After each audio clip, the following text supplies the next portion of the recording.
संत रामपाल जी महाराज एक ऐसे महान संत जिन्होंने अपनी सतभक्ति, तत्व ज्ञान, करुणा और सेवा के बल पर समाज में नई मिसाल कायम की है।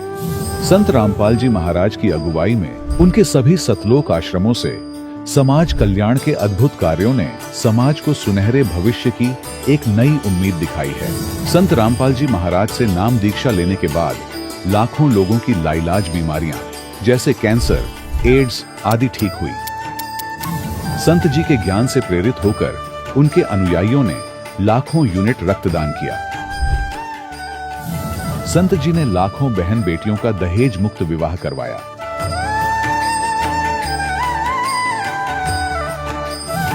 संत जी ने लाखों लोगों का नशा छुड़वाया, करोड़ों उजड़े परिवार बसे। संत जी के आश्रमों में समागम के दौरान निःशुल्क नेत्र चिकित्सा, दंत चिकित्सा प्रदान की जाती है। संत रामपाल जी महाराज द्वारा समय समय पर पर्यावरण संरक्षण के उद्देश्य से बड़े स्तर पर वृक्षारोपण किया जाता है। संत जी ने जरूरतमंदों को तत्काल राहत पहुंचाने के लिए एम्बुलेंस सेवा शुरू की। संत जी अपने अनुयायियों को देहदान के लिए प्रेरित करते हैं, जिससे मानवता की सेवा और चिकित्सा क्षेत्र में सुधार हो सके। संत रामपाल जी महाराज के सभी आश्रमों में हर रोज निःशुल्क भंडारा आयोजित किया जाता है, जहां हर वर्ग, हर जाति और हर धर्म के लोग एक साथ बैठकर भोजन करते हैं।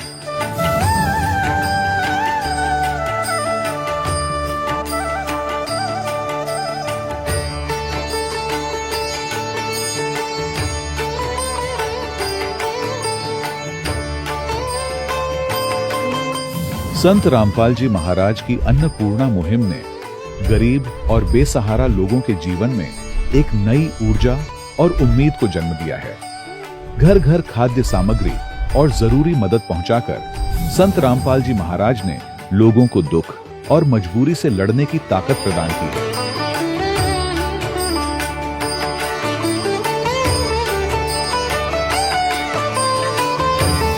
संत रामपाल जी महाराज द्वारा गरीब लोगों के लिए घर बनवाने का अद्भुत कार्य एक ऐसी मिसाल कायम कर रहा है जो सदियों सदियों संत जी की उदारता और दया भावना के तौर पर जाना जाएगा।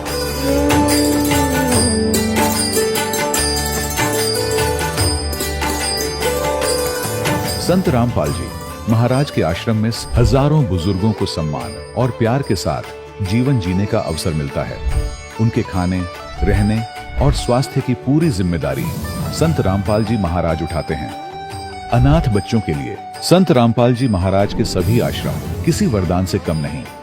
यहाँ उन्हें शिक्षा, संस्कार और भविष्य के लिए बेहतर अवसर प्रदान किए जाते हैं। चाहे बाढ़ हो, भूकंप या महामारी, संत रामपाल जी महाराज और उनके अनुयायी हमेशा ही जरूरतमंदों के लिए सबसे आगे खड़े रहते हैं। कोविड महामारी के दौरान संत रामपाल जी महाराज के आश्रमों से करोड़ों लोगों के लिए भोजन, दवाइयां और जीवन रक्षक सामग्रियां उपलब्ध कराई गई। चाहे गरीब की मदद हो या किसी शोषित और पीड़ित वर्ग के हक और सम्मान की लड़ाई, संत रामपाल जी महाराज ने हमेशा ही उनकी दबी आवाज को सरकारों तक पहुंचाया है और उन्हें उचित न्याय दिलवाने में अहम भूमिका अदा की है।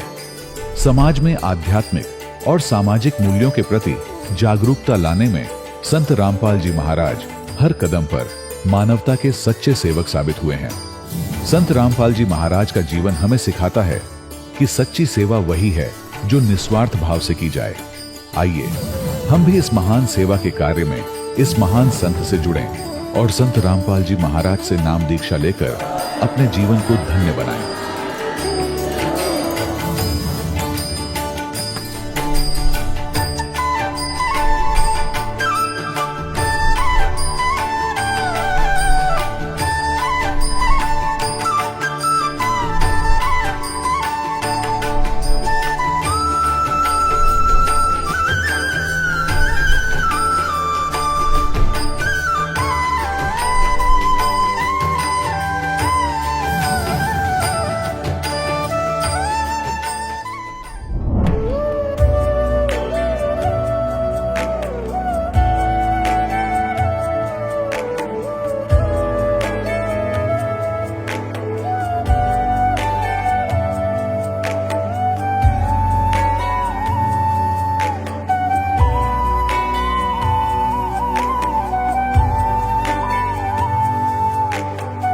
प्रभु राम देव भगवान अल्लाह खुदा ईश आदि नाम एक ही शक्ति के हैं।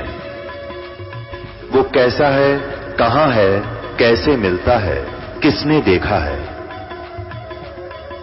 ये प्रश्नवाचक चिन्ह पूर्ण रूप से हटाने के लिए अवश्य सुनिए जगत गुरु तत्वदर्शी संत रामपाल जी महाराज के अमृत वचन, सर्व पवित्र धर्मों के पवित्र शास्त्रों के आधार पर। सत साहिब दर्शकों, जब मनुष्य अपने जीवन में सुख और शांति की तलाश में देवी देवताओं की पूजा करता है, व्रत रखता है, मंदिरों में भी जाता है और तमाम तरह की साधनाएं करता है, लेकिन इसके बावजूद भी ना तो उसे शारीरिक सुख प्राप्त होता है और ना ही मानसिक शांति, तो फिर उसका भगवान के ऊपर से विश्वास डगमगाना स्वाभाविक हो जाता है।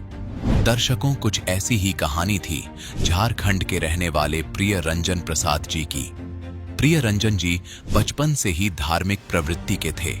ये सभी प्रकार के व्रत उपवास रखते, मंदिरों में दर्शन के लिए जाते, धार्मिक आयोजनों में बढ़ चढ़कर हिस्सा लेते, लेकिन नतीजा हर बार दुख, परेशानियां और निराशा ही हाथ लगी।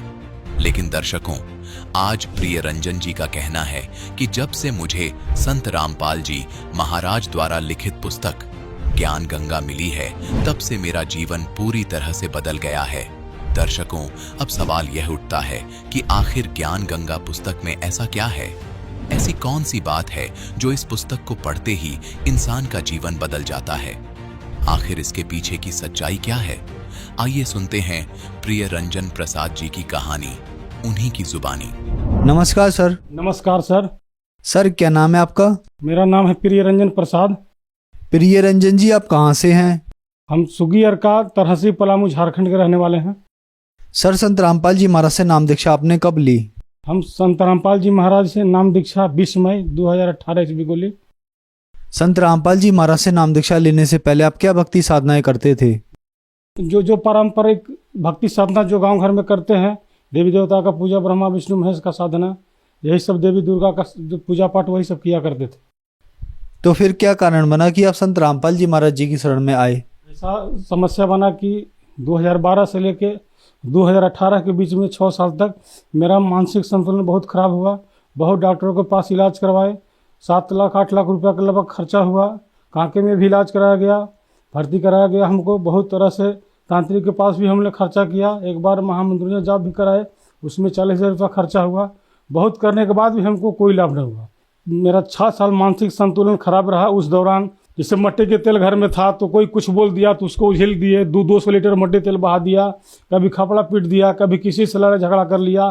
तो कभी फिर बीच में हमको ज़बरदस्ती पकड़ करके कांके, यहाँ जो रांची की स्थित है जो कांके, वहाँ पकड़ के लेकर गया तो वहाँ पर डॉक्टर से हमने लड़ाई झगड़ा कर दिया, घर से लड़ाई झगड़ा कर दिया। डॉक्टर हमारे पास ऐसा स्थिति था सर जी कि डॉक्टर हमारे पास सटता नहीं था सुई देने के लिए। डॉक्टर को कहते थे, हम चैलेंज करते थे कि तू दम है तो मेरे पास आकर के दिखा। ऐसा स्थिति खराब था कि डॉक्टर हमारे पास आने से कतराते थे। उसके बाद फिर हम के सिन्हा रांची में डॉक्टर हैं, वो भी मानसिक संतुलन का इलाज करते हैं। तो वहाँ पर भी हमने गया, तो वहाँ पर भी 3 महीना बाद हमको नंबर मिला। तो वहाँ पर भी गया, तो वहाँ पर भी इलाज के दौरान खर्चा बहुत हुआ, लेकिन लाभ कुछ भी नहीं मिला। उसके बाद फिर शैलेंद्र कुमार, एक ठो यहाँ शैलेंद्र कुमार रांची का डॉक्टर, वहाँ पर भी हमने उनका भी दवाई साल भर किया। तो उस दौरान हमारा मोटापा भी बढ़ गया, लेकिन लाभ कुछ भी नहीं मिला। बहुत अंदर से अंतरात्मा का दहे मालिक कोई है जो हमको ठीक कर दे किसी प्रकार, चाहे कितना पैसा खर्च हो। लेकिन बहुत तरह से उपाय किए, लेकिन कहीं कोई लाभ नहीं मिला। तो एक बार ऐसा हुआ कि हम दुकान पर अपने बैठे हुए थे, तो संत रामपाल जी महाराज के शिष्यगण पुस्तक सेवा कर रहे थे। तो शुरू से ही हमारे कोई भी पुस्तक पढ़ने को बहुत चाव था। बहुत मोटा मोटा उपन्यास हम लोग 3.5 घंटा में पढ़ करके एक कर रख देते थे, जो बहुत मोटा मोटा होता था। तो उसके बाद फिर हम लोग 5 पुस्तक लिए, ज्ञान गंगा, जीने की राह, गीता, तेरा ज्ञान अमृत, भक्ति से भगवान तक, अंध श्रद्धा भक्ति खतरा है जा। उसको दिन रात करके 3 दिन में हमने पढ़ लिया। उस सभी किताब को हम जो है से 3 दिन में पढ़ लिए सर जी। संत रामपाल जी महाराज की पुस्तक, 5 पुस्तक जो हमने ली थी, 80 रुपये में शायद हम लोग लिए थे, 5 पुस्तक हमने पढ़ ली। उसके बाद फ़ोन मिलाया हमने बरवाला का, तो पता चला कि नज़दीकी नामदान सेंटर धनगाम है, पलामू में जो है। फिर वहाँ पर हमने फ़ोन किए, तो फिर हम लोग वहाँ जाके फिर नाम उपदेश संत रामपाल जी महाराज से लिया। संत रामपाल जी महाराज से नाम दीक्षा लेने के बाद क्या आपको लाभ भी मिले? बहुत सारा लाभ मिले। सबसे पहले तो डॉक्टर बोल रहे थे इसके पहले, जब हम संत रामपाल जी महाराज से नहीं जुड़े हुए थे, कि आपको आजीवन जिंदगी भर दवाई खाना पड़ेगा। 1 महीना का दवाई में 3 से 4 हज़ार रुपया खर्चा आता था। तो जब हम नाम दीक्षा ले तो घर में हमारे पत्नी बहुत विरोध की कि आपको दवा खाना ही पड़ेगा, लेकिन अंदर से अंतरात्मा नहीं कहता था कि दवाई खाएं, अब दवाई खाने का हमको कोई ज़रूरत नहीं है। लेकिन फिर भी 1 महीना 2 महीना किसी तरह दवाई खाए, उसके बाद दवाई छोड़ दिए। दवाई छोड़ दी, उसके बाद अभी तक दवाई नहीं खाए। जो स्थिति है बिल्कुल ठीक है, पहले से कोई दिक्कत नहीं है किसी तरह का। और तो लाभ तो अनेक हुए हैं। इस बीच में हमको पीएम आवास आया हुआ था, तो उसमें 1,35,40,000 रुपये आता था। उसके तो हम सोच रहे थे कि किसी तरह घर बन जाए। घर में भाई भतीजा लोग था, वो लोग भी बोल रहा था कैसे घर बनाएगा, इसके पास पैसा नहीं है। बहुत पैसा बीमारी में खर्च कर दिया। लेकिन मालिक के दया से ऐसा हुआ कि घर भी 3 लाख रुपया बन में 3 लाख रुपया किसी तरह कैसे बना हमको खुद पता नहीं। और फिर भी पैसा घर की नहीं, 2 लाख रुपया फिर भी घर में रखा हुआ मिला मालिक के दया से। अब बहुत काम है घर में, कोई भी काम सोचते हो कि हम फ्रिज ले लेते, घर में वायरिंग करा दिए, बाकी मोटर वगैरह लगवा दिए, पानी का टंकी, जो भी इच्छा होता है मालिक के दया सब आगे से आगे पूरा हो जाता है। एक समय ऐसा था भगत जी हमारे पास 500 रुपया नहीं रहता। आज के समय में जब हमको जितना जरूरी हो मालिक सब व्यवस्था कर देते हैं, किसी तरह अभी कोई दिक्कत नहीं होती। और लाभ मिले कि जिसे घर में जो भी बच्चा है, मेरा एक लड़का एक लड़की है, उसको जो है से किसी तरह का कोई भी परेशानी होता है तो उन लोग को भी कोई दिक्कत नहीं होता है। सब मालिक के दया से सब ठीक ठाक है। अब हमारी जो पत्नी है अभी नाम दीक्षा भी नहीं ली है, लेकिन संत रामपाल जी महाराज की दया से ऐसा है कि अभी कोई भी मालिक के काम में कोई भी काम विरोध नहीं करती है, तो पूरा सहयोग करती है। हाँ, उसके बाद जो है से एक बार हमारे जो है से धर्म गुरु लोग जो गांव में जो पूजा पाठ करवाते हैं, उनके द्वारा पता चला कि आप महामृत्युंजय का जाप करवाइए, उसमें आपको 40,000 रुपये खर्चा आएगा, आप एकदम बेफिक्र रहिए, एकदम ठीक हो जाइएगा। हमने अपने दबाव के कारण, हम सही होने के कारण वह भी हमने 40,000 रुपये खर्चा भी किया, लेकिन फिर भी हमको कोई लाभ नहीं मिला। मालिक की शरण मानने के बाद ही हमको सारा बीमारी का जड़ पता चला और सारा बीमारी दूर हुआ। हमारा मानसिक संतुलन खराब रहता था, तो घर के बड़े बुजुर्ग चाहे गांव घर के कोई भी कहते थे कि तुमको बहुत दिमाग में टेंशन रहता, तुम कितना दिमाग में टेंशन लेके चलते हो। कोई कहता कि तुम दारू पी लो, तो 4 दिन दारू भी पी लिए, दारू पी के देखे, उसके बाद भी कोई आराम नहीं मिला। कोई कहा भांग खा लो, शाम को सोते समय भांग भी खा लिया। कोई कहा गांजा पी लो, तो गांजा भी पी लिया। कोई कहा सिगरेट पी लो, सिगरेट भी पी लिया। मैंने हर तरह का नशा हमने किया, लेकिन उसके बावजूद भी हमको दिमाग में कभी शांति नहीं मिला। सोचे थे कि आत्मिक शांति कब होगी, लेकिन मालिक के शरण में आने के बाद ही हमको आत्मिक शांति का अनुभव हुआ। आज हम सुखी संपन्न हैं। अब मालिक के दया से नशा भी, अब सारे तरह का नशा छूट गया। अब तो नशा करने की दूर की बात है, उसमें टच करने का इच्छा नहीं करता। अब बिल्कुल ठीक हो गए हैं। आज के समय में संत रामपाल जी महाराज की दया से न तो मैं किसी तरह का नशा करता हूँ, न किसी तरह का कोई व्यसन करता हूँ, न शराब पीता हूँ, न मांस खाता हूँ, न तंबाकू सूंघता हूँ, किसी तरह का व्यसन नहीं करता हूँ। मालिक की दया से घर में पूरा सुख शांति है, सभी बाल बच्चे पत्नी सब स्वस्थ हैं, हम भी स्वस्थ हैं, घर से सुखी संपन्न। सर, संत रामपाल जी महाराज से नाम दीक्षा लेने के बाद आपको बहुत सारे लाभ प्राप्त हुए, तो जो दर्शक आज आपको टीवी पर देख रहे हैं वो भी संत रामपाल जी महाराज से नाम दीक्षा लेना चाहते हैं, तो कैसे ले सकती हैं? बहुत से, जिसे फेसबुक है, ट्विटर है, चाहे मालिक का संत रामपाल जी महाराज का सत्संग आता है, चैनल पर आता है, उसके नीचे एक पट्टी चलती है, उसमें आश्रम का नंबर दिया जाता है। उसमें आप नज़दीकी नामदान सेंटर का पता करके आप वहाँ से नाम उपदेश ले सकते हैं। धन्यवाद सर। धन्यवाद। दर्शकों, अभी आपने सुने संत रामपाल जी महाराज से दीक्षा प्राप्त करके सुखी हुए भक्त के अनुभव। अब देखिए जगत गुरु तत्वदर्शी संत रामपाल जी महाराज के मंगल प्रवचन। और अब देखो ऋग्वेद मंडल नंबर 9 सूक्त 82 का मंत्र 1 दिखाते हैं, 1 और 2 आपको स्पष्ट कर देगा। ये देखिएगा, ऋग्वेद मंडल नंबर 9 सूक्त 82 और मंत्र नंबर इसका यहाँ 82 यहाँ से शुरू होता है। इसका मंत्र 1 है, ये रहा। इसमें है कि वो अमर परमात्मा, सोम माने सर्वोत्पादक प्रभु, सबकी उत्पत्ति करने वाला परमात्मा, प्रकाश रूप, सद्गुणों की वृष्टि करने वाला, पापों का हरण करने वाला। महर्षि दानंद कहता भगवान पाप नाश नहीं करता, आयुर्वेद कहते हैं पापों का हरण करने वाला, नाश करने वाला है। राजेव, राजा के समान राजेव। ये देखना, हम 269 पृष्ठ पर पढ़ रहे हैं, नहीं तो नो कहेंगे दूसरा पृष्ठ बदल गया होगा। अब 270 पे दिखाते हैं आपको। ये 270। राजा के तो उधर पढ़ दिया समान, राजा के समान दर्शनीय है, दसम देखण योगा है, राजा के समान है देखने में। पृथ्वी आदि लोक लोकांतरों के चारों ओर शब्दमान हो रहा है। वह वर्णीय पुरुष को, अच्छे आत्मा, अच्छे भगत को, अच्छे व्यक्ति को, जो दृढ़ भक्त है, जो दृढ़ भक्त है, जो पक्के भक्त है, उनको पवित्र करता हुआ प्राप्त होता है, उनको मिलता है।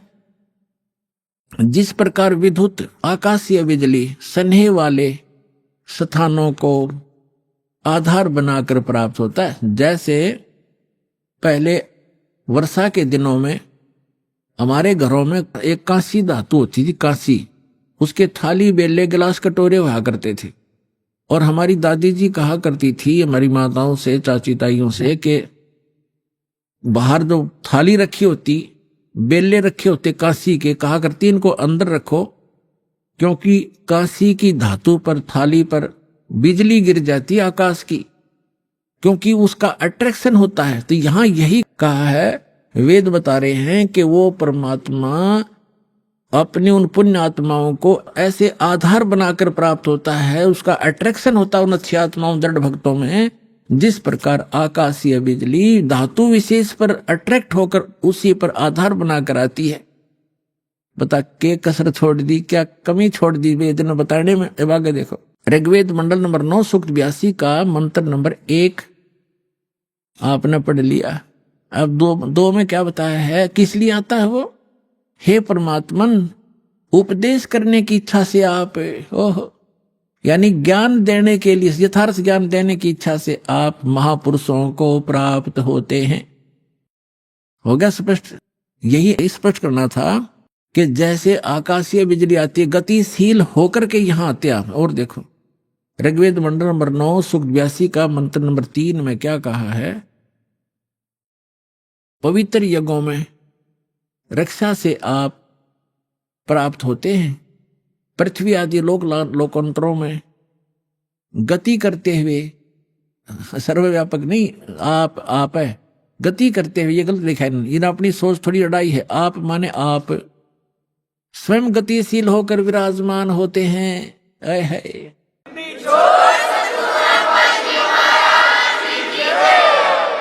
आप स्वयं गतिशील होकर वहां से चलकर आते हो, ऊपर धूलोक के तीसरे पृष्ठ में रहते हैं, वहां से गतिशील होकर के आप हमारे यहाँ पर आते हो, अच्छी आत्माओं को मिलते हो। अब और ऋग्वेद मंडल नंबर 9 और सूक्त नंबर 54 का मंत्र नंबर 3 दिखाते हैं, देखिएगा। ऋग्वेद मंडल नंबर 9 सूक्त 54 का और मंत्र नंबर 3, इसमें लिखा है कि सूर्य के समान जगत प्रेरक वह, यह परमात्मा सोम स्वभाव वाला और जगत प्रकाशक है, और सब लोकों को पवित्र करता हुआ भुवनो ऊपरी तिष्ठति, भुवनो ऊपरी तिष्ठति, संपूर्ण ब्रह्मांडों के ऊर्ध्व भाग, ऊपर के भाग में भी नहीं, वहां वर्तमान है, वहां रहता है। भी तो इसमें आता है नहीं, वहां रहता है अपने आत्माओं। ऋग्वेद मंडल नंबर 9 सूक्त 20 और मंत्र नंबर 1 में क्या बताया है?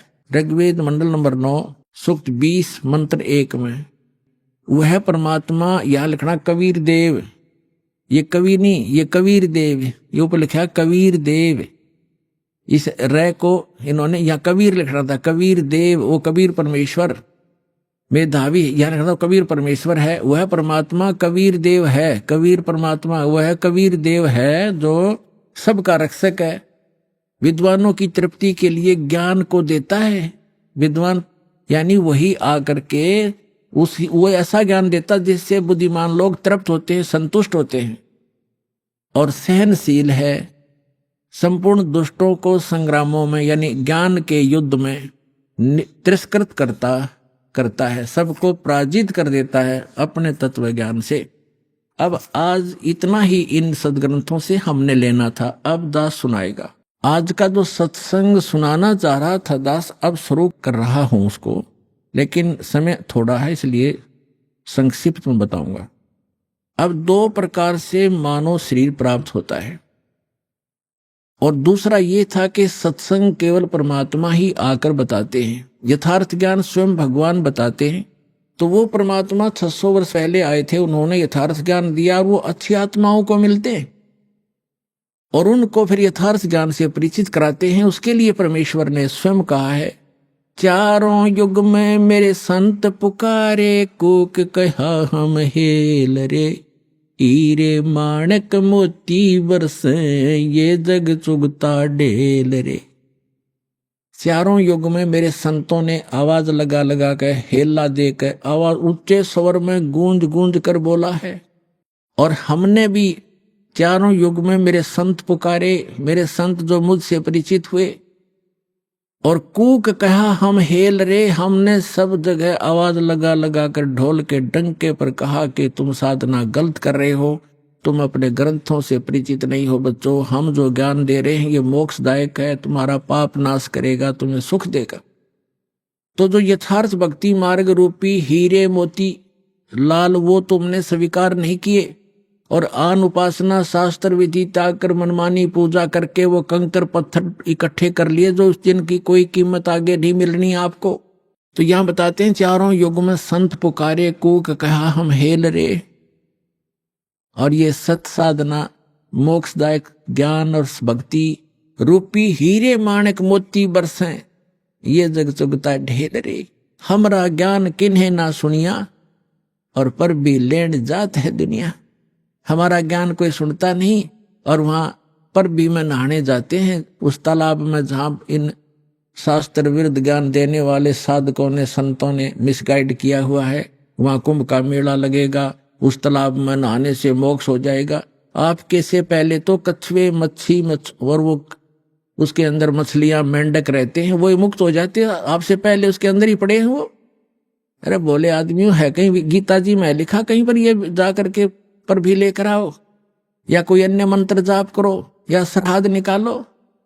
बल्कि मना किया है श्रीमद् भगवद गीता में 9वें अध्याय के 25वें श्लोक में कहा है कि जो भूत पूजते हैं वो भूत बनते हैं, जो देवों की पूजा करते हैं देवलोक में जाकर के उनके नौकर लगते हैं, वहां चले जाते हैं, और जो पितर पूजते हैं वो पितर लोक में चले जाते हैं, और मेरे पूजने वाले मुझे प्राप्त होते हैं, यानी ब्रह्मलोक में चले जाते हैं। और फिर वो 18वें अध्याय के 62वें श्लोक में कहता है कि उस परमात्मा की शरण में जा जहां जिसकी कृपा से तू परम शांति को, सनातन परम धाम को प्राप्त होगा। तो कहीं पर भी पूरी श्रीमद् भगवद गीता में ना कोई तीर्थ, ना व्रत, और ना ही किसी अन्य उपासना का प्रमाण है। तो हमने शास्त्र विधि अनुसार साधना करनी है जो हमारे सदग्रंथ बताते हैं। सदग्रंथों में आपको पहले भी बता दिया कि जो वेद हैं, चारों वेद, ये गॉड गिवन है, लेकिन 5वां वेद गुप्त था, इसने छुपा दिया। उसमें कंप्लीट कोर्स था, पूरा मोक्ष मार्ग था, पूरा ज्ञान था, वो नहीं रखा तो परमात्मा स्वयं आकर वो ज्ञान देते हैं। उस ज्ञान के अंदर ये पूरा कोर्स है मोक्ष प्राप्ति का, यहाँ के सुख प्राप्ति का, आपके संस्कार में, प्रारब्ध में, आपकी किस्मत में लिखे हुए पाप को टालने का। ये साधन वालक ने वर्णित किया है जो दास के पास उपलब्ध है, इसको प्राप्त करो।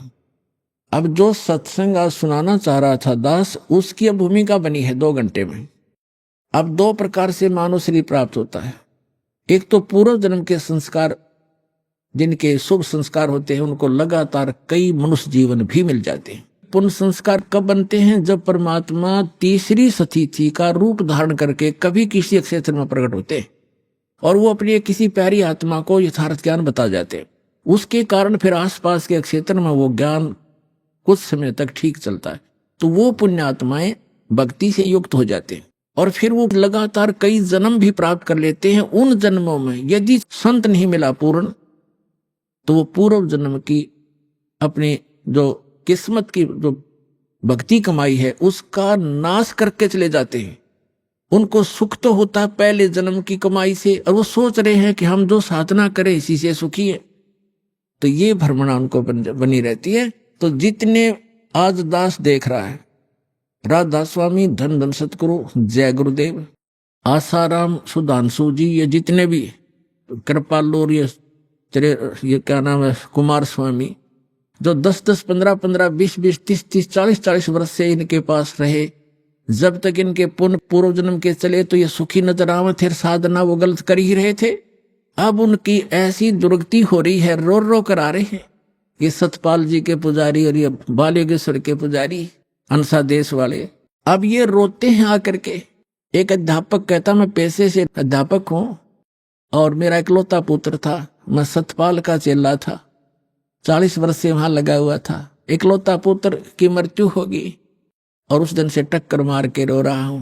नास्तिक हो गया था, विश्वास उठ गया था भगवान से। आपका ज्ञान सुना, सत्संग सुना, फिर एक किरण फिर से जागी है कि है भगवान कहीं पर। हम साधना गलत करके दुखी हो गए। जब तक हमारे पुण्य चले हम सुख महसूस करते रहे, और जब हमारे ऊपर पापों का दौर शुरू हुआ उस साधना ने कोई प्रोटेक्शन नहीं किया। तो पुण्यात्मा सभी ऐसे भ्रमित हैं।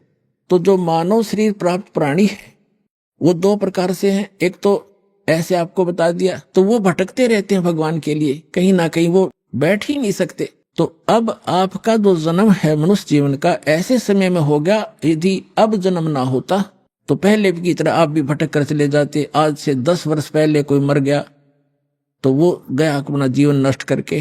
तो आपका जो मनुष्य जीवन हुआ है, धन्य आपके माता पिता जिनसे जन्म हुआ है। और आप तो भक्ति पर लगे लगाए हो, आपको तो बहुत थोड़े से समय में समझाया जा सकता है। और दूसरी प्रकार के जो 84 लाख योनियां भोग करके मानव शरीर प्राप्त किए हुए हैं, उनको आप कितना ही कोशिश करो, वो ठीक है परिश्रमी भी होते हैं, क्योंकि पहले पशु पक्षी बनकर सारा दिन परिश्रम में लगे रहते थे रोजी रोटी के लिए। एक चींटी है सारा दिन एक कण की हो सकता पता नहीं कितने चक्कर काटती है एक कण के लिए, एक पल की चैन नहीं। तो उनका स्वभाव ये होता है कि माया के लिए संघर्षशील रहते हैं, भक्ति के लिए कहते हैं तो कहते हैं मुझे समय नहीं, और भक्ति सुनाना चाहते हैं तो उनके गले उतरती नहीं, उठकर चले जाते हैं। तो क्या बताते हैं कबीर साहब, कहते हैं कबीर पिछले पाप से हरि चर्चा ना सुहावे, कहूंगे कह उठ चले ना और बात चलावे। जो पूर्व जन्म के संस्कारी प्राणी नहीं होते हैं या जिनके पाप कर्म अधिक बढ़े हुए होते हैं, उनके सामने सत्संग की चर्चा की जाती है भगवान की, तो उसके 3 लक्षण हैं। जो भक्तिहीन कर्महीन प्राणी होता है, भक्तिहीन और भाग्यहीन होता है, तो कबीर साहब कहते हैं कबीर पिछले पाप से हरि चर्चा ना सुहावे, और कहूंगे चर्चा चलते लटके लेगा, और ना कोई और चर्चा शुरू कर देगा। अच्छा सुन, एक बात सुन मेरी, वो फलाना काम वैसे था, वो जैसे आप कोशिश करते हो को रिश्तेदार भाई बहन मित्र को चर्चा सुनाते हो, 2 सेकंड सुनता है फिर वो ध्यान ऐसे ऐसे रहता, ऐसा है ना वो एक काम जो आप वो ऐसे हो गया उसको ऐसे हो गया, आपको भी डिस्टर्ब कर देगा, आप बताना चाहते हो। और तीसरा कहते हैं फिर मुझे काम याद आ गया फिर मिलूंगा, उठकर चल जाएगा। तो इसके लिए कबीर भगवान बताते हैं कि कबीर पिछले पाप थे जिनके पाप घने बढ़ गए, हरि चर्चा ना सुहावे, अच्छी नहीं लगेगी, और कहूंगे कह उठ चले ना और बात बनावे।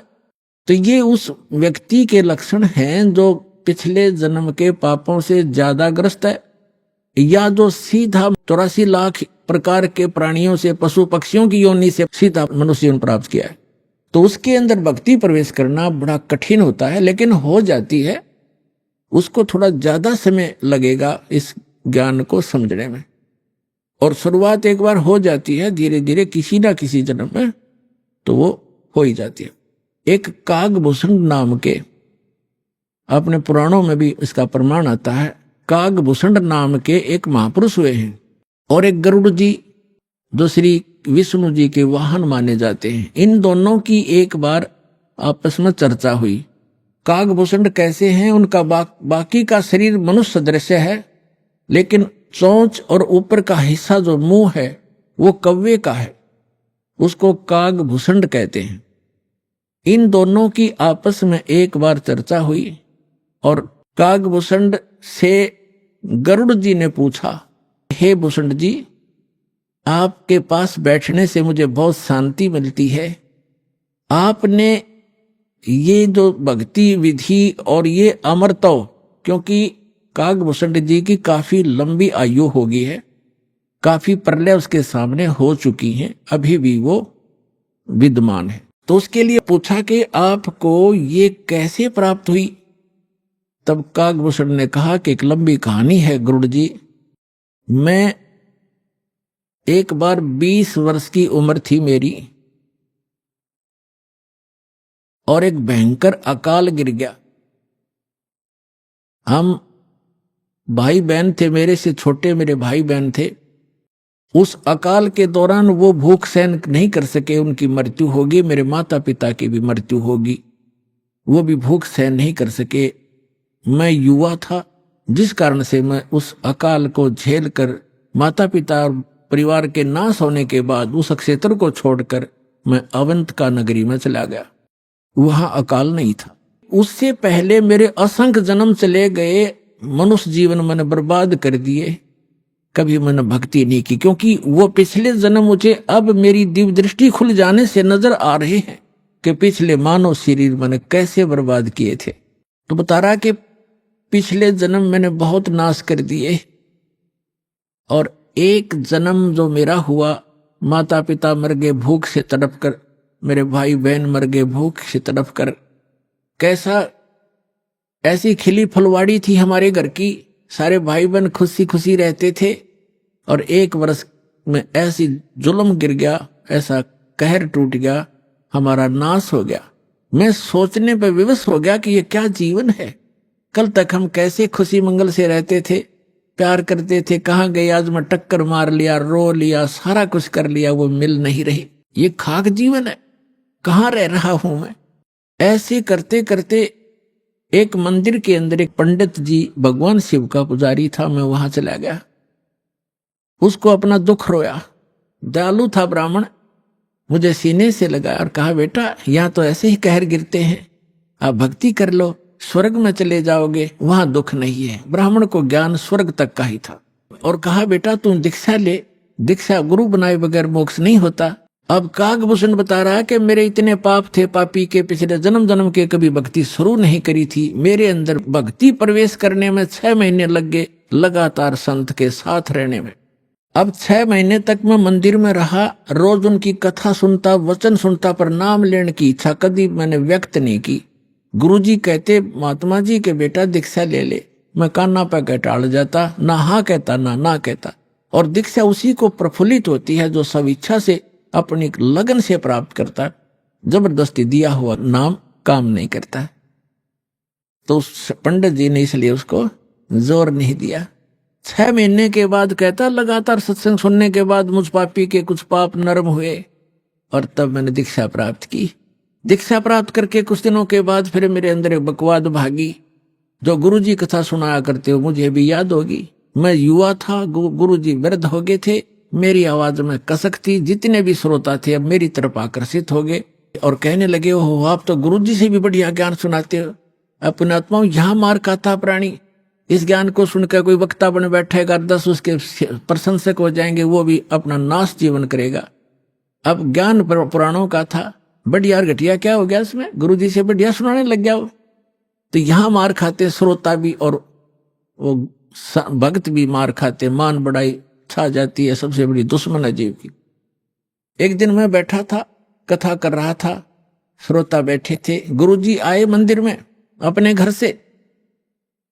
मैंने खड़ा होकर सत्कार नहीं किया, क्योंकि मैं अपनी बेइज्जती समझूं था कि खड़ा होऊंगा तो सबका अट्रैक्शन उधर गुरुजी की तरफ हो जाएगा। अब मैंने बैठे बैठे दर्शन कर लिए, ऐसे बस थोड़ा सा नाम मात्र सा सिर झुकाया, खड़ा नहीं हुआ मैं। अब गुरुजी तो आए थे, अपना लगे पूजा पाठ करने मंदिर में, एक कोने में बैठकर आकाशवाणी हुई मंदिर में, कह रहे, दुष्ट तूने अपने गुरु का अनादर किया है, तुझे 1 लाख वर्ष के लिए नरक में डालता हूं। भगवान शिव की आकाशवाणी भी, क्योंकि ब्राह्मण शिव का पुजारी था।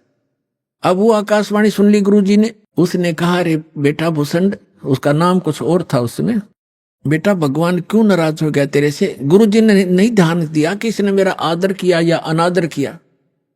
संत के विषय में एक वाणी कही है गरीबदास साहिब जी ने, कि आदर अनादर करो क्यों ना कोई, मम संत शरण जगत जान छोई। अब संत ये नहीं देखते आदर अनादर को, लेकिन शिष्य को हानि घनी हो जाती है जो आदर नहीं करता है, नियमित नहीं रहता। तो गुरु ने पूछा, बेटा क्या गलती करती, भगवान आपसे क्यों रुष्ट हो गए। अक्षमा याचना कर, दयालु है भगवान, माफ कर देंगे तेरे को। और खुद भी अर्ज की, हे भगवान बच्चा है आपका, गलती होगी, बालक है, क्षमा करो। तब उसने आकाशवाणी की फिर दोबारा भगवान शिव ने, जब ये निकम्मा व्यक्ति अपने गुरु का आदर नहीं करता तो मेरा क्या आदर करेगा। गुरु एक रिहर्सल करनी होती है, गुरु जी को भगवान की तरह मानकर, क्योंकि हम जैसा व्यवहार गुरु जी के यहाँ कर रहे हैं तो परमात्मा इस रूप में आपको वहां ऊपर जाकर के आपकी परीक्षा लेगा। एक स्थान है मानसरोवर पर, तो जैसा भाव आपका यहाँ वैसा वहां होगा, जैसे स्वप्न में होता है। तो वहां से वापस आने के बाद फिर आप बहुत युगों तक वहां नहीं जा पाओगे।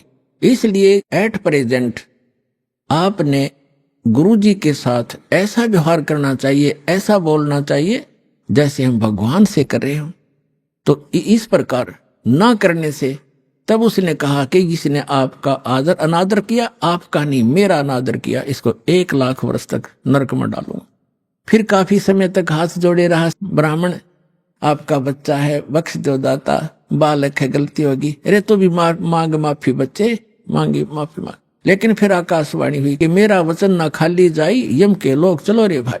अब कागभूषण कहता है कि मेरी मृत्यु होगी, मैं नरक में डाल दिया गया 1 लाख वर्ष तक। लेकिन थोड़ी बहुत जो कलम चढ़ी थी, थोड़ी बहुत भक्ति प्रारंभ की थी प्राथमिक, उसका लाभ मिला। अगले जन्म में मुझे मनुष्य जीवन मिला, 1 लाख वर्ष नरक भोग गए। मनुष्य जीवन मिला तो मैंने एक लोमस ऋषि के साथ वाद विवाद कर दिया।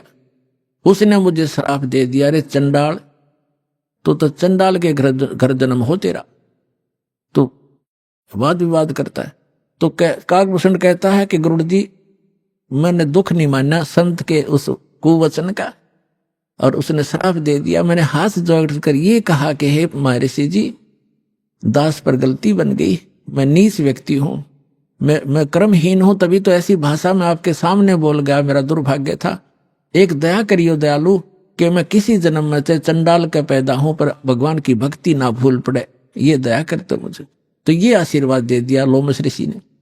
तो सारी कथा बताता है कि फिर मैं क्या हुआ, एक काग के घर जन्म हुआ मेरा। जैसे ब्रह्मा जी हैं, इनका हंस वाहन है, और हंस के साथ एक हंसनी कंपलसरी होती है। तो ब्रह्मा की जो पत्नी सावित्री है, वो हंसनी जब रुत पर आई, यानी गर्भवती होने की स्थिति में आई ऋतु पर, तो काग चंड के पास ले गई, कौवा के देवलोक में। उससे मिलन होने से कागभूषण की उत्पत्ति हुई। शेष शरीर मनुष्य जैसा है, ऊपर का मुंह और चोंच कौवे जैसी है। तो वो अब उसने फिर क्या मिला, जब वो कागभूषण के रूप में जन्मा, तब कहते हैं मुझे जोगजीत नाम के एक महापुरुष आकर मिले। वो परमात्मा जैसे दास ने आप पूरे सत्संग में ये निर्णय किया कि वो परमात्मा स्वयं आकर अच्छी आत्माओं को यथार्थ ज्ञान देता है। तब उसने बताया कि मुझे जोगजीत नाम के एक संत मिले, जिन्होंने मुझे उस परमात्म तत्व का ज्ञान दिया। उन्होंने मुझे ऐसा मंत्र दिया जिससे मेरी यह स्थिति हुई कि मेरा बहुत युगों तक अमर शरीर होगा। अब कागभूषण की भी मृत्यु होगी, क्योंकि अब ये समय है, इस समय में जब कागभूषण का जन्म होता तो मोक्ष हो सके था। अब जो प्रसंग आज का चल रहा है कि 2 प्रकार से मानव शरीर प्राप्त है। आप जो परमात्मा के लिए भटक रहे थे और यहाँ आ गए, आप बहुत पुण्यकर्मी प्राणी हो। पिछले जन्म में भी आप मानव थे, और मानव जैसा स्वभाव है, जहाँ कहते हैं लाइन लगा लो, लाइन लगा लेते हो, जहाँ कहते हैं यहाँ ऐसे बैठ जाओ, वहां जाओ, ये करवा लो। तो क्योंकि आप सभ्य हो, और ऐसे व्यक्तियों को शीघ्र ही ज्ञान प्राप्त हो जाता है, शीघ्र ही ढल जाते हैं जैसे संत ढालना चाहता है। आपके मैल घड़े नहीं थे, और जो मैला कपड़ा ज्यादा होता धोबी को उसको ज्यादा प्रयत्न करना पड़ता है, साफ वो भी हो जाएगा। तो इस प्रकार स्थिति है। जो दूसरी टाइप के व्यक्ति हैं उनके ऊपर भी रजा होगी, क्योंकि जगह जगह भगवान की चर्चा चल रही है, टीवी चल रहे हैं। एक ही घर में 4 सदस्य हैं, 3 ने नाम ले लिया, एक सुनता भी नहीं, तो वो मनुष्य योनि से आया हुआ प्राणी नहीं है, को पूर्व संस्कार से जुड़ गया। लेकिन धीरे धीरे जब सारे परिवार लग रहा है, परमात्मा की वाणी चलती है, उस पर उस वाणी का भी असर होगा, और आज पूरा विश्व परमात्मा के चरणों में एक बार आएगा और सबका कल्याण होगा, चाहे किसी प्रकार जन्म हुआ हो।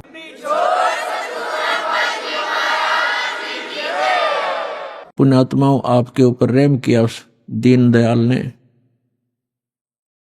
आपको ये तत्व ज्ञान समझाया, आप तक पहुंचाया।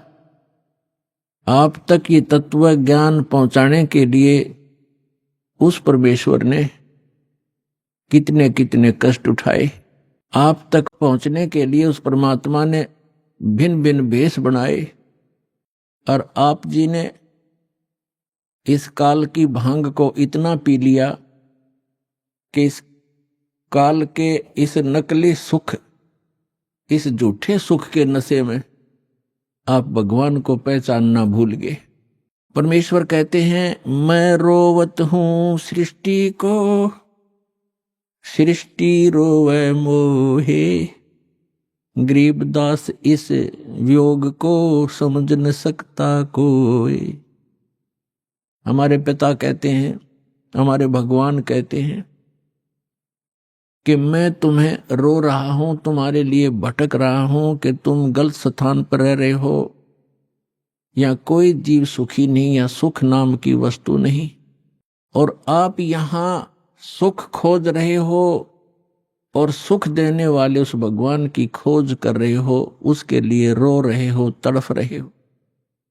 मैं तुम्हारे लिए रो रहा हूं कि मैं हूं वो परमात्मा, मैं तुम्हारा जनक हूं, मैं तुम्हारा पिता हूं। आप जी ने ये गलती की जिस कारण से आप इस काल कसाई के यहां फंस गए हो। किसी का बेटा मार रहा है, किसी की बेटी मार दी, कोई किसी का जमाई मर गया, किसी के कैंसर होगी, किसी की टांग कट गई, किसी को कैंसर है, कोई कोड से भुगत रहा है, और शेष बचे हुए ये सोचते हैं कि हम ठीक हैं। यदि आप रोग रहित हैं, कल मृत्यु होगी, फिर गधे बन जाओगे, तो क्या खाक ठीक हो आप? इसलिए परमात्मा याद दिलाते हैं, कबीर ये माया अटपटी, सब गट आन अड़ी, किस किस को समझाऊं, या कुएं भांग पड़ी। परमात्मा कहते हैं, किस किस को समझाऊं। इस काल भगवान ने इस नकली सुख की एक कुएं के अंदर जैसे 1, 2, 3 क्विंटल भांग घोल कर डाल दे कोई, उस कुएं का जल चाहे 1000 व्यक्ति पी ले, और पीने के उपरांत उनकी एक जैसी गतिविधि, एक जैसी भाषा, एक जैसी चाल हो जाती है, क्योंकि सबको वो नशा हो चुका है। तो इस काल भगवान ने इस त्रिगुणमयी माया की इतनी मात्रा डाल रखी है आपके अंदर कि आपको इतना नशा हो गया इसका। जैसे किसी के पास बढ़िया मकान, कोठी हो जाती है, कार हो जाती है, उसको नशा है वो, और वो फूला नहीं समाता, और वो भूल जाता है बालक कल मृत्यु हो जाएगी, ये कार कोठी तेरे साथ नहीं जाएंगी, यहां बुद्धि क्यों नहीं आती आपकी। परमात्मा हमें याद दिलाना चाहते हैं कि इन सुखों को जहां आप यहां खोज रहे हो, आपको सतलोक में मिलेंगे। यहां तो आपने जो कार भी व्यवस्था कर ली, 36 पंगे पाक है, फिर उसमें कोई इंजन में गड़बड़ है, कोई पेट्रोल डलवाना, जेब देखनी पड़े। सतलोक में चलो, आपको विमान मिलेंगे, और आपकी मन से जहां चाहोगे 1 सेकंड में उड़कर आप पूरा परिवार बैठकर कहीं घूम सकते हो। कोई पैसा नहीं लगेगा, आपको सब वस्तु मुफ्त मिलेंगी, सब सुख होगा, आपकी कभी मृत्यु नहीं होगी। आपका ऐसा ही परिवार वहां सतलोक के अंदर होगा। अभी तक ये मूर्ख बनाया करते थे नकली संत कि वहां प्रकाश ही प्रकाश है, चेतन ही चेतन है, आत्मा उसमें जाकर ऐसे मिल जाती है जैसे बूंद समंदर में। फिर खाक क्या करेंगे वहां जाकर के, इससे यही दुख सुख यही ठीक है। तो उनको अकल थी नहीं, ज्ञान था नहीं, उनका सवन भाव नहीं था, क्योंकि उनकी साधना गलत थी, उनका ज्ञान गलत था। वो काल प्रेरित थे, काल के भेजे हुए आए हुए। तो परमात्मा हमें याद दिलाते हैं कि झूठे सुख को सुख कहे ये मान रहा मनमोद, ये सकल चबीना काल का, कुछ मुख में कुछ गोद। अपना आत्मा आप देख रहे हो, कहीं पर भूकंप आ जाता है, हजारों लाखों की संख्या में मानव मर जाते हैं, अन्य प्राणियों की तो गिनती ही नहीं। कहीं पर फ्लड आ जाती है, गांव के गांव बह जाते हैं, हजारों की संख्या में व्यक्ति मारे जाते हैं। और वो उन मकानों को, उन वहां के संसारिक सुखों को जोड़ने में सारा जीवन लगाते हैं। उनका दृष्टिकोण सिर्फ उन्हीं पर केंद्रित रहता है कि कोठी बना लूं, कार बना लूं, एक प्लाट और ले लूं, 2 कोठी और बना दूं, एक बैंक बैलेंस बना दूं, एक फैक्ट्री लगा लूं। उद्देश्य मनी मेक ही रहता है। परमात्मा कहते हैं तो बच्चों वाले खेल खेल रहे तुम, आप जी को ज्ञान नहीं है इसलिए यहां डले ढोरे हो। 1 सेकंड का पता नहीं क्या बिजली गिर जा और फिर आप यहीं स्थिर होना चाहते हो ऐसे गंदे लोक में। तो तत्व ज्ञान का अभाव है। जब आपको तत्व ज्ञान होगा, आपके मन की स्थिति बदल जाएगी, आपका उद्देश्य बदल जाएगा। तो इस प्रकार परमात्मा हमें आखिरी याद दिलाते हैं, आप जी विचार कीजिए कि आपकी मृत्यु तो होगी होगी, चाहे यहां कोई पूरी पृथ्वी का राजा है और चाहे अमीर या गरीब है, कोई भी व्यक्ति है, आपकी मृत्यु होगी। और आपने जो कुछ भी सारे जीवन में संग्रह किया वो आपके साथ नहीं जाएगा। ये तो यूनिवर्सल ट्रूथ है, आपको सबको मालूम है। और पुण्यात्माओं, ठीक है, आपके पूर्व जन्म के पुण्य हैं, आपको जो भी वस्तु उपलब्ध है इसको ये समझ लो कि आपकी नहीं है। आप एक रेस्टोरेंट में रह रहे हो। अब जैसे अच्छे पूंजी वाले व्यक्ति, सेठ धनी व्यक्ति अच्छे रेस्टोरेंट में जाकर के अपना 1, 2, 3, 4 जैसा भी वो वहां दिन रात व्यतीत करना चाहते हैं, तो उनके पास पैसा घना है, तो वे हाई क्लास के, हाई क्वालिटी के रेस्टोरेंट के अंदर रह रहे हैं। वहां सुविधाएं अच्छी हैं, सोफा सेट हैं, बढ़िया पलंग हैं, टीवी रखे हैं, सारी व्यवस्था है वहां पर।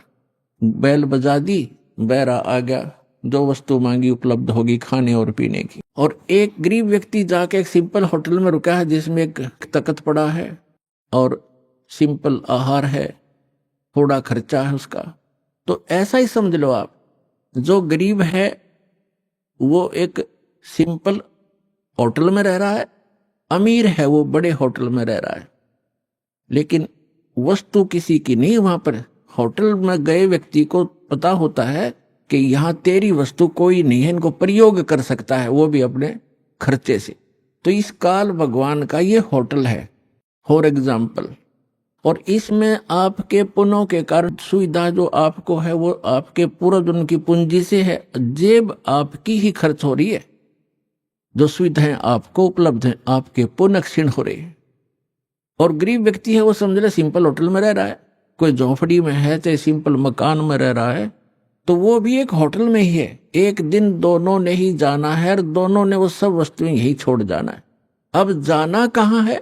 स्वदेश को जाना है। होटल में व्यक्ति वही रहता है जो विदेश गया हुआ है, अपने घर से बाहर है। आज तक आपको यही नहीं मालूम कि हम इस होटल को छोड़कर प्रस्थान कहाँ करेंगे।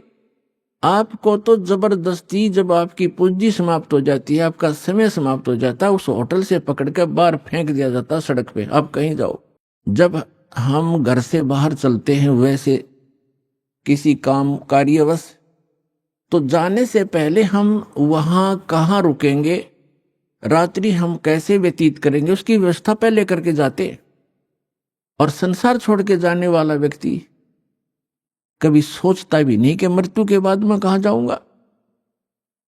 तो वो ज्ञान अब आपको प्राप्त हो रहा है कि आप ये साधना करोगे और आप इन होटलों में रहो जैसे जिसकी व्यवस्था है। ठीक है, धनी है अपने उस सुविधा को प्राप्त करो, निर्धन है अपने उन मकानों में गुजर करो। और दोनों ही 2 रोटी खाते हैं, एक गरीब भी और सेठ भी। और एक चारपाई पर ही सोते हैं, 3-3 4-4 पर सेठ नहीं सो सकता। एक कोने में चाहे 10 कक्ष की कोठी हो, एक कक्ष के एक कमरे में एक तख्त, 3.5 बाई। परमात्मा कहते हैं क्या चढ़ावा मेंढिया और लंबी भीत उसार, गरता 3.5 हाथ गणाता 3.25। यानी आपको लेटने के लिए अपने हाथ, ये हाथ होता है इतना, प्रत्येक का शरीर अपने 3.5 हाथ का होता है, 3.5 हाथ का। तो परमात्मा कहते हैं आपने 20 कक्ष की कोठी बना रखी है, उसमें 3.5 हाथ और बाई 1 हाथ भाई इतनी जगह की जरूरत है आपको, बाकी उसको कोठरी शर्मा मार ले, क्या बनेगा उसका? समय खोया, अपना जीवन व्यर्थ किया। तो कहने का भाव ये है कि ठीक है, भगवान ने आपको कोठी भी दी है, सुविधाएं भी हैं, कोई बात नहीं, लेकिन अब भविष्य की तैयारी करो, यहां से चलने का उद्देश्य बनाओ। असक जन्म हो गए आप जी ने यही भटकतों का। परमात्मा हमें बताते हैं कि आप जी यहां इस काल कसाई के लोक में रह रहे हो, इसने आपको अपने स्वार्थवश पाल रखा है, जैसे कसाई बकरे पालता है। पुण्यात्मा, आपके ऊपर 3 गुणों का इतना जबरदस्त प्रभाव हो गया कि आप जी अपने परिवार, अपनी संपत्ति को अपना मान चुके हो, और मान चुके हो जैसे नशे में व्यक्ति चाहे कुर्डियों पर पड़ा हो गंद में, और चाहे चारपाई पे लेट रहा हो, उसको पता ही नहीं तू कहां है। तो आज हम सभी की ये स्थिति है कि हम इस सब कुछ को अपना मान चुके, और इसको ये कहा जाता है कि आप कसाई के लोक में रह रहे हो और ये आपको सबको खाएगा बारी बारी, ये नहीं बख्शेगा किसी को भी। किसी परिवार के 3 सदस्य खा जाता है एक दिन में, कोई दुर्घटना से या कोई किसी और अन्य कारणों से, कोई बीमारी से, और शेष बच्चे ये सोचते हम ठीक हैं। जिनके साथ वो घटना घट गई उससे पहले वो भी आप जैसी ही स्थिति में थे। तो पुण्यात्माओं, परमात्मा ने रजा बख्शी आपको ये ज्ञान देने की। अभी आपने सुने संत रामपाल जी महाराज के मंगल प्रवचन। आइए अब सुनते हैं संत रामपाल जी महाराज से नाम दीक्षा लेकर सतभक्ति करके अद्भुत लाभ प्राप्त करने वाले अनुयायी के विचार। दर्शकों, जब कोई मनुष्य अपने जीवन में सुख और शांति की तलाश में अनेक प्रकार की भक्ति साधनाएं करता है और कई धर्म गुरुओं की शरण में भी जाता है, लेकिन फिर भी जब उसे कहीं से भी कोई वास्तविक लाभ नहीं मिलता तो उसका निराश होना स्वाभाविक हो जाता है। दर्शकों, कुछ ऐसी ही कहानी थी छत्तीसगढ़ की रहने वाली देविका वर्मा जी की। देविका जी ने अपने जीवन में सभी प्रकार की पारंपरिक भक्ति साधनाएं अपनाई। इन्होंने व्रत उपवास किए, पीर पैगंबरों की दरगाहों पर चादरें चढ़ाईं, अनेकों धार्मिक स्थलों की पदयात्राएं की, लेकिन अफसोस इन्हें अपने पाप कर्मों की मार से कोई राहत नहीं मिली। लेकिन दर्शकों, आज देविका जी का कहना है कि जब से मैंने संत रामपाल जी महाराज की शरण ग्रहण की है और उनके द्वारा बताई गई शास्त्रानुकूल भक्ति को अपनाया है, तब से मेरा और मेरे परिवार का जीवन पूरी तरह से बदल गया है। आज हम सब वास्तविक सुख और शांति की अनुभूति कर रहे हैं।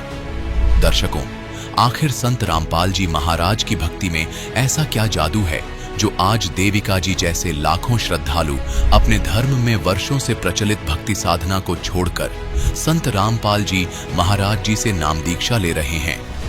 आखिर इसके पीछे की सच्चाई क्या है? आइए सुनते हैं देविका जी की कहानी, उन्हीं की जुबानी। नमस्कार जी। नमस्कार सर। क्या नाम है जी आपका? मेरा नाम देविका वर्मा है। देविका वर्मा जी, आप कहाँ से हैं? मैं रायपुर छत्तीसगढ़ से हूँ। देविका वर्मा जी, संत रामपाल जी महाराज से नाम दीक्षा आपने कब ली? संत रामपाल जी महाराज जी से नाम दीक्षा मैंने 23 जून 2020 को ली। देविका जी, संत रामपाल जी महाराज से नाम दीक्षा लेने से पहले आप क्या भक्ति साधनाएं करती थी?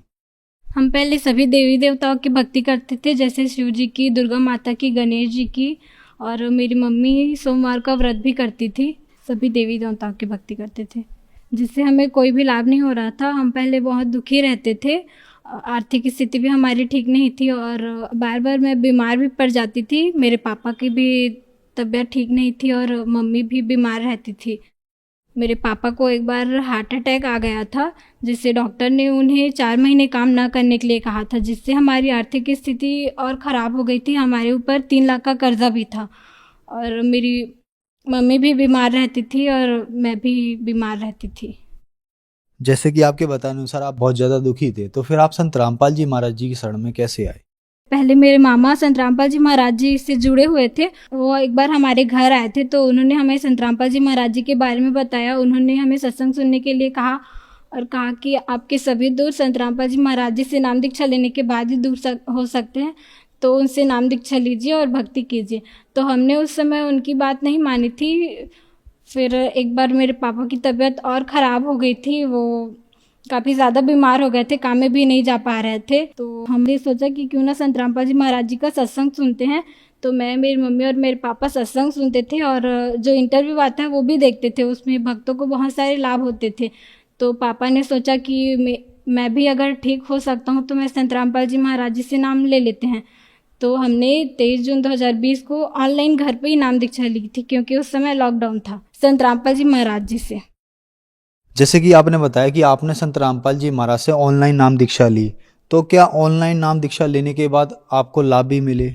जी हाँ, हमें बहुत लाभ मिले। जैसे कि मैंने बताया था कि मेरे पापा बहुत बीमार रहते थे, पापा के सीने में जलन होता था, वो ज़्यादा मेहनत का काम भी नहीं कर पाते थे और इस डॉक्टर ने उन्हें कहा था कि आपको ज़्यादा काम नहीं करना चाहिए, आप आराम कीजिए। तो फिर गुरुजी से जब हमने नाम दीक्षा लिया तब वो ठीक हो गए। मेरे पापा को डॉक्टर ने कहा था कि आपको जीवन भर दवाई लेनी पड़ेगी। तो जब हमने संत रामपाल जी महाराज जी से नाम दीक्षा ली तब से मेरे पापा ने दवाई खाना बिल्कुल छोड़ दिया और वो बिल्कुल स्वस्थ हैं। और मेरी मम्मी को 8-9 सालों से कमर दर्द की परेशानी थी, वो ज़्यादा देर तक खड़ी नहीं रह पाती थी, ना ही ज़्यादा देर तक चल पाती थी। मेरी मम्मी को कमर दर्द की परेशानी थी, तो डॉक्टर ने कहा था कि आपको ऑपरेशन कराना पड़ेगा। तो मम्मी ने कहा कि नहीं, हम लोग ऑपरेशन नहीं कराएंगे। तो फिर संत रामपाल जी महाराज जी से नाम दीक्षा लेने के बाद उनकी ये परेशानी बिल्कुल ठीक हो गई और वो बिल्कुल स्वस्थ हैं। और मुझे बार बार खून की कमी हो जाती थी पहले, तो फिर संत रामपाल जी महाराज जी से नाम दीक्षा लेने के बाद मैंने गुरुजी से, संत रामपाल जी महाराज जी से अरदास लगाई और संत रामपाल जी महाराज जी ने कहा कि भक्ति करते रहो, परमात्मा दया करेंगे। तब से मैंने ना कोई दवाई ली, ना ही मैं डॉक्टर के पास गई हूँ, मैं बिल्कुल स्वस्थ हूँ संत रामपाल जी महाराज जी की कृपा से। पहले हमारे ऊपर 3 लाख का कर्जा था और हम लोग, जैसे कि सभी लोग, बीमार रहते थे और मेरे पापा रिक्शा चलाते हैं, तो हम लोग समझ नहीं आता था कि पैसा जितना आता है वो हम लोग अपनी बीमारी पे खर्च करें या फिर अपने कर्जे को छूटे। तो संत रामपाल जी महाराज जी के शरण में आने के बाद से हमारा 1 रुपये का भी कर्जा नहीं है और हम लोग बीमार भी नहीं पड़ते, बीमारी में भी आराम है और सभी लोग बिल्कुल स्वस्थ हैं। डॉक्टरों ने पापा को नशा करने के लिए मना किया था, फिर भी वो नशा करते थे, वो बीड़ी पिया करते थे। तो संत रामपाल जी महाराज जी से नाम दीक्षा लेने के बाद उनका नशा बिल्कुल छूट गया। हमारी आर्थिक स्थिति खराब थी तो हम लोग घर भी नहीं बना पा रहे थे। संत रामपाल जी महाराज जी से नाम दीक्षा लेने के बाद हमारा घर भी बन गया। आपने संत रामपाल जी महाराज से नाम दीक्षा ली और आपको संत रामपाल जी महाराज ने बहुत सारे लाभ दिए। आपने बताया कि संत रामपाल जी महाराज ने आपको ऑनलाइन नाम दीक्षा दी। तो जब आपको संत रामपाल जी महाराज ने ऑनलाइन नाम दीक्षा दी तो आपको विश्वास था कि आपने ऑनलाइन नाम दीक्षा ली है और वो संत इतनी दूर बैठे हैं कि आप ठीक हो सकती हो उनसे? जी हाँ, हम पहले इतनी भक्ति करके इतने दुखी थे, सभी देवी देवताओं की भक्ति करते थे, तो हमें लगा कि अब संत रामपाल जी महाराज जी हैं जिनके चरण में जाके हमें सुख हो सकता है। हमने उन्हें पूर्ण परमात्मा मान के उनसे नाम दीक्षा ली और मर्यादा में रह के भक्ति की और फिर हम लोग बिल्कुल स्वस्थ हैं और हमें बहुत सारे लाभ भी हुए हैं। संत रामपाल जी महाराज ने आपको क्या भक्ति साधना दी? संत रामपाल जी महाराज जी ने हमें सच्चा नाम दिया और वेदों और गीता के अनुसार उन्होंने भक्ति बताई जो हम करते हैं। संत रामपाल जी महाराज से अगर कोई नाम दीक्षा लेना चाहे तो कैसे ले सकता है? संत रामपाल जी महाराज जी से नाम दीक्षा लेने के लिए आजकल विभिन्न चैनलों पे संत रामपाल जी महाराज जी का सत्संग आता है, जिसमें नीचे एक पट्टी चलती है, उसमें कॉन्टैक्ट नंबर लिखा रहता है। उसमें आप कॉन्टैक्ट करके अपने नज़दीकी नामदान सेंटर का पता लगा सकते हैं और वहां जाके निःशुल्क नाम दीक्षा ले सकते हैं। धन्यवाद जी। धन्यवाद सर।